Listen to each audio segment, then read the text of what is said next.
Hello everybody, this is Marcus Toole, and I am about to do an orchard tour. It is February 25th in Statesboro, Georgia, hardiness zone 8B, 9A. We got about 628 chilling hours this year. This is the Excelsior hybrid plum tree. I'm pretty sure it's pretty big. It may not be on a plum, on a peach rootstock after all. It's going to bloom more this year than it ever has, which isn't saying a whole lot, but it finally got enough chilling hours to bloom, pretty good. Next to it is, at least the top part of the tree is one of the Auburn University cherries. It's going to bloom a little later than the Excelsior hybrid. In the lower limbs, you can see where I've cut them off and I've added some grass.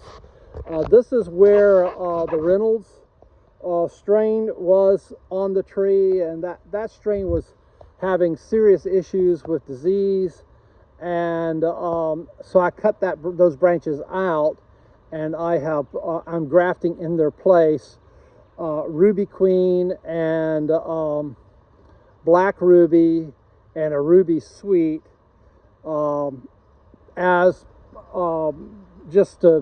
pollinizers for the Auburn University cherry. Not that the Auburn University cherry necessarily needs it, but also I'm hoping those because of the big tree, that those scions will mature faster than the ones that are on small suckers. This is a wild Chickasaw plum, an early blooming one. That is a very early blooming one that's in full bloom. Lots of pollination happening with some of the other early blooming strains. This is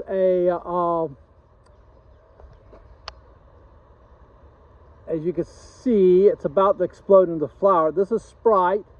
I think Sprite's going to bloom the best that it ever has, and it's about to rock and roll, which is a good thing because I think it's going to overlap good with the maybe Methley strain, which has in the past been difficult to pollinize when I don't have access to flatwoods plums.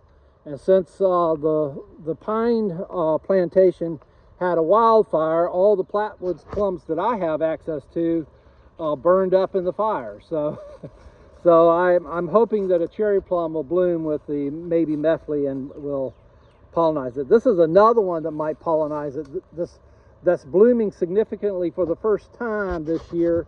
This is Drag Queen. You can tell when you get closer the little red leaves, and the flowers on it have a slightly pink tinge to it, so that's a little different. I still consider this, until I see it really be productive, I'm going to consider this as more or less an ornamental. As you can see, the flowers are kind of sparse on it. It's still kind of young, but it's very possible that it's not going to get enough chilling hours for this climate a lot of years. Although I have to say, it's not looking too bad. I mean, the flowers aren't totally tight this year, but they're tighter than I think they would be if I was going to have trouble with chilling hours.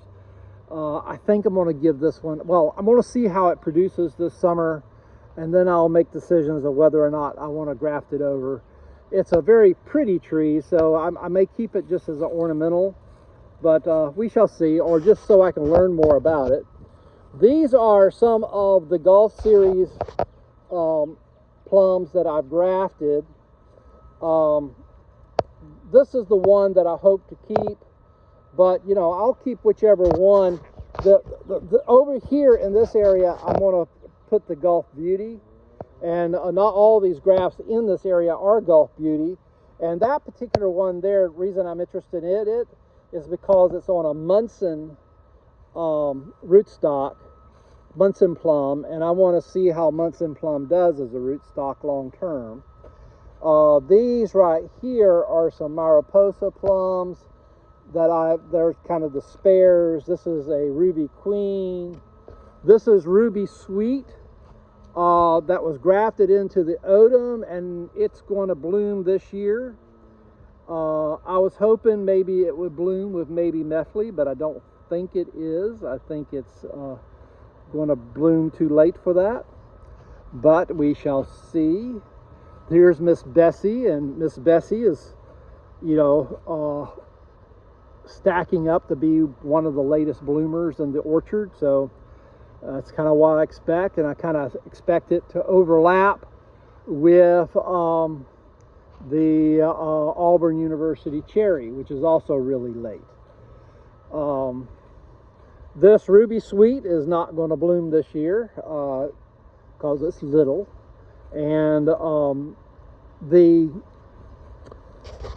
this is Sunny's Yellow, which is beginning to explode in flowers. Early in its bloom, but it's rocking and a rolling. And here are some Gulf Rubies, and this is the spot basically where I want a Gulf Ruby, right in here. Over here I have a young Robusto plum that's in full bloom. And over here I have some of my spare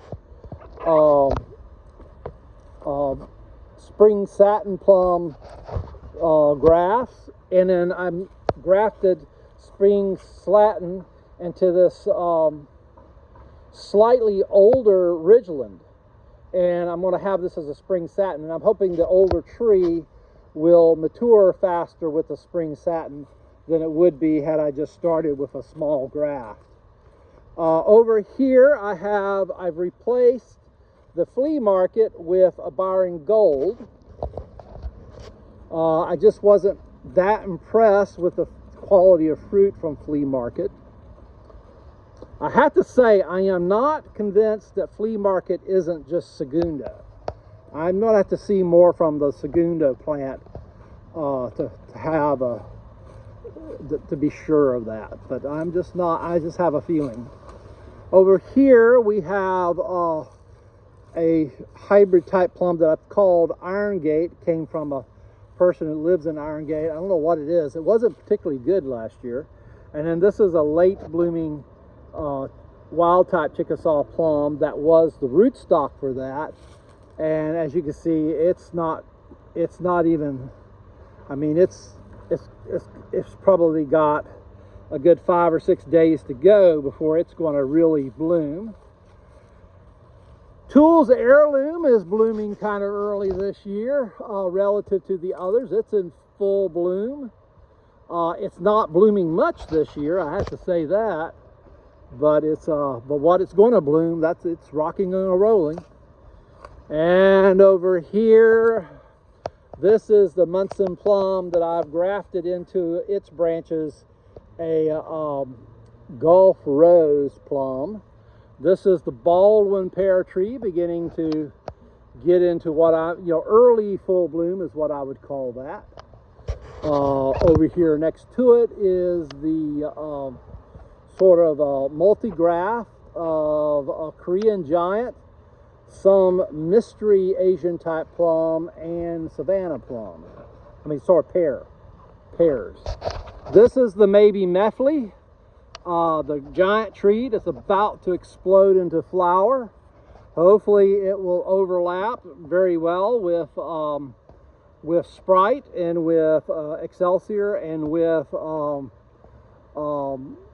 the Drag Queen. Those are the three that are most likely to be cross-fertile with it. Especially since I don't have any access to Flatwoods plums this year.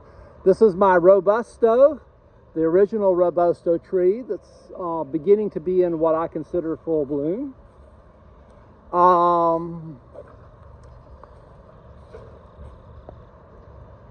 This is the Southern King pear. It's going to bloom some this year. Of course, It's a little later blooming than Baldwin, but it's going to be, it won't be too long before it starts blooming. Acres Home over here is, you can see the whites in the flowers. And I think it will have some open flowers by tomorrow, I'm guessing. Southern Bartlett, or at least what was sold to me as Southern Bartlett, I'm not entirely convinced that it is Southern Bartlett, looks about the way the Baldwin did yesterday. So I think it's going to, so about tomorrow it will be in what I would consider full bloom. So it's about to come along, and so I should get good pollination between those two. Tennessee is going to be a little early blooming this year. It's not too far behind the Southern Bartlett, which is usually it kind of straggles, but I think with us getting a lot of cool weather this year, it's a little ahead of schedule in terms of getting chilling hours, so it's going to be a little earlier this year. We got the Ridgeland Plum. It's actually coming out of full bloom. It won't be long before it'll lose its flowers. And next to it is it's its pollinizer, is the early blooming Chickasaw Plum. That's probably the one that's really doing the job on the Tools Heirloom and this Ridgeland. And on the Robusto plums, there's another Chickasaw plum that's in full bloom. This is a different strain.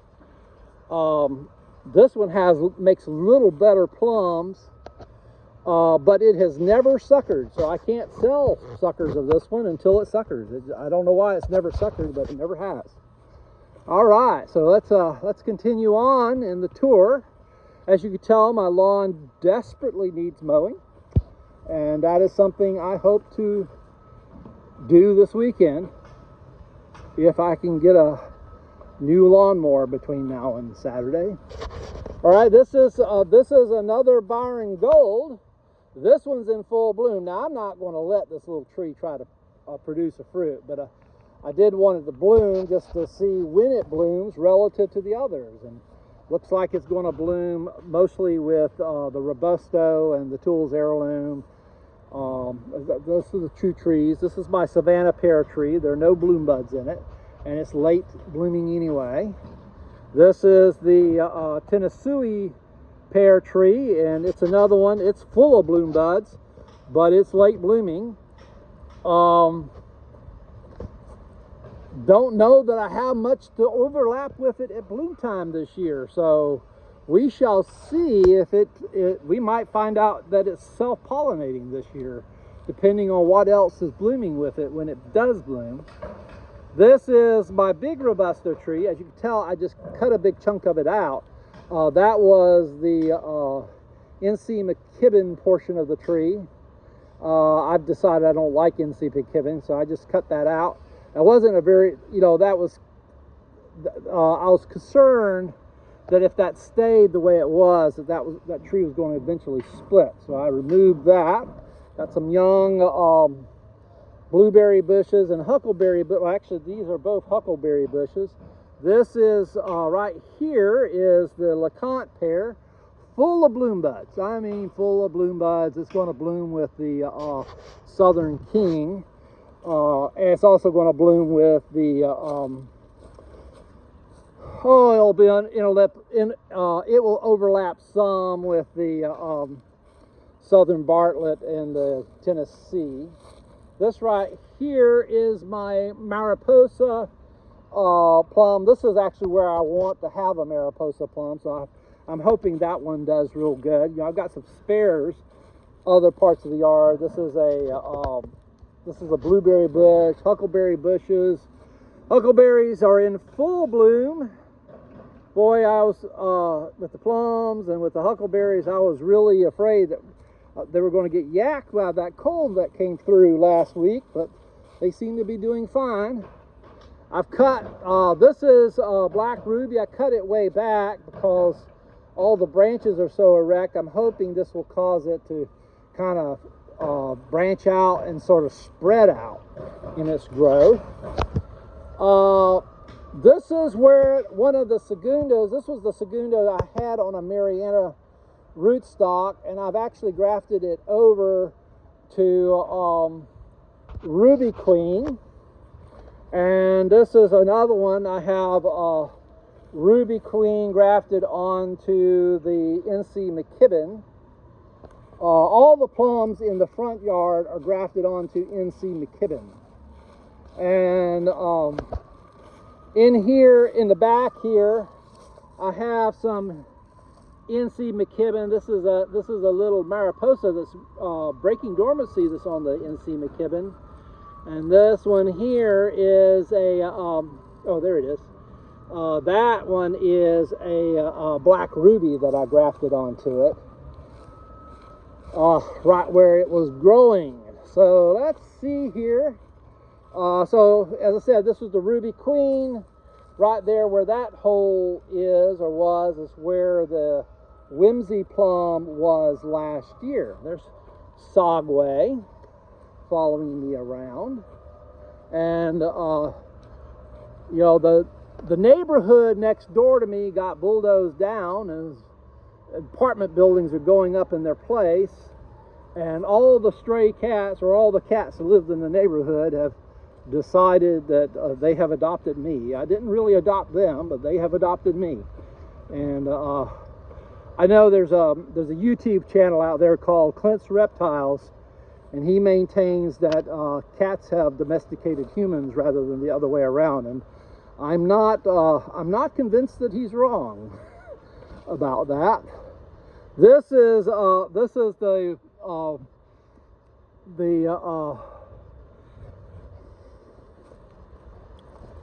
the Golden Boy pear, and it's going to bloom with LeConte, as it does whenever it blooms.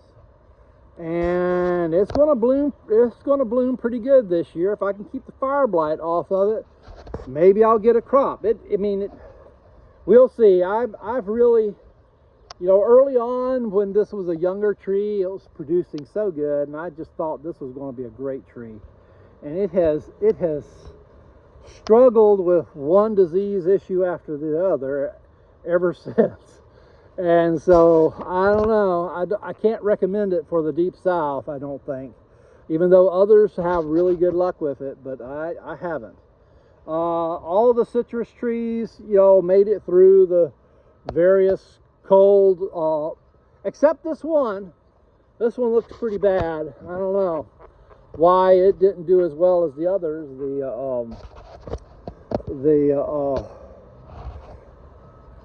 These Pink Frost grapefruits took it like a champ with no protection at all. And so anyway, this is Marcus Toole with the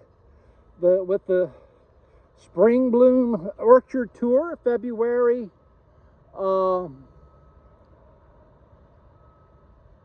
25th, 2025. And talk to you later. God bless. Bye.